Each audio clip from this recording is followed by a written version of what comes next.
पर नीति सीरियल में देखिए, नीति का दिमाग घूम गया है क्योंकि नीति को दे रही है परी बार बार मात, और वो इसलिए गुस्से में पागल हो चुकी है।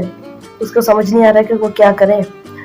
वो सब पे गुस्सा दिखा रही है अपना, क्योंकि भाई एक तो परी की माँ ने आके नीति को धमकी दी है कि वो उसके अरेस्ट करवा देगी, और ऊपर से वो वहाँ पर परी का बर्थडे मनाने के लिए बोल रही है कि वो अपने ही घर में आके परी का बर्थडे मनाएगी, सेलिब्रेट करेगी। मुझे धमकी दे रही है, मेरे घर में घुसेगी और परी का जन्मदिन मनाएगी। इन्हें तो मैं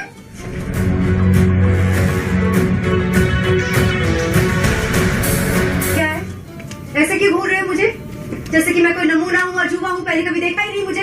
क्यों घूर रहे हो? क्योंकि इस हालत में इन लोगों ने तुझे पहले कभी देखा ही नहीं। तेरी इतनी बुरी हालत पहले कभी हुई ही नहीं, इसलिए बेचारे घूर रहे हैं तुझे। सब तरफ से हार गई है तू, इसीलिए ना बौखला गई है, इधर से उधर घूम रही है। तुझे समझ ही नहीं आ रहा कि तू क्या करे क्या ना करे। बौरा आ गई है तू, बौरा।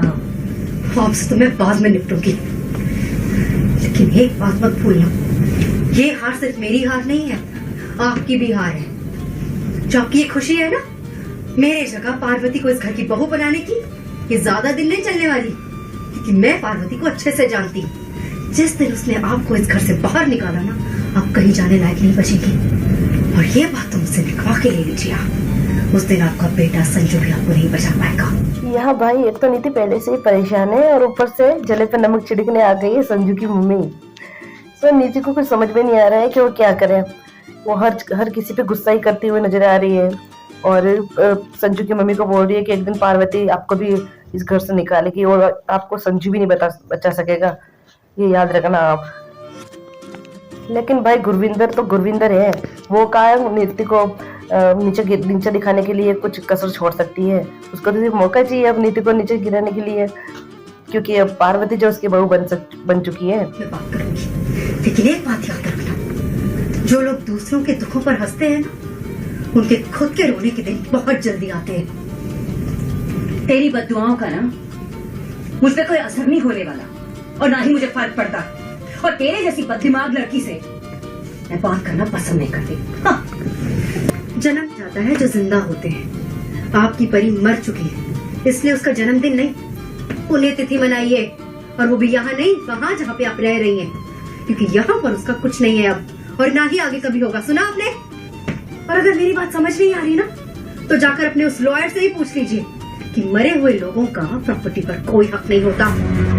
तो भाई ये नीति भी तो नीति है, ये क्या किसी की सुनने वाली है। नीति भी यहाँ पर गुरप्रीत को धमकी देती हुई नजर आ रही है कि आप यहाँ पर परी का जन्मदिन नहीं मना सकती है, और वो मरी हुई लोगों का जन्मदिन नहीं मनाते हैं।